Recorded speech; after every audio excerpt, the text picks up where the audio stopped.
One of the hardest things I think that I ever had to hear took a long time to sink in for me.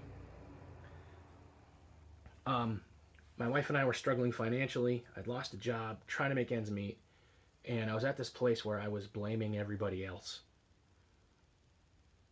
And we went to see a budget counselor. We were talking about money. We weren't talking about life. We were talking about money. And he heard me making excuses about just life in general. And he said to me, the hardest thing you're going to have to learn here, Josh, is that you have to say this and believe it, and you have to know it, and you have to adjust to it.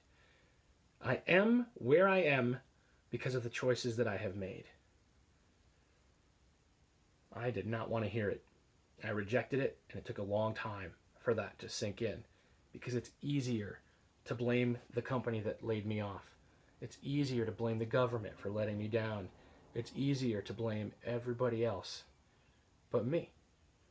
I want to think that the choices I made were good, and to be honest with you, some of them were good. But they're still the choices I made, and they still cost me. Sometimes a good choice will cost you too.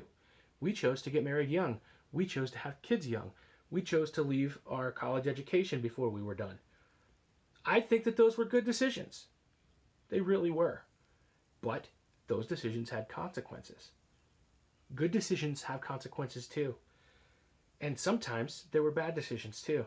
I chose to take the job that I did for a company that I thought was better than it was. I chose to freak out when I got laid off because of the financial collapse that had happened. I chose to blame other people. I chose those things. You are where you are because of the choices you have made. And you have to be willing to accept the consequences of those choices, even if they're a good choice and a bad consequence. You can't overcome it until you do.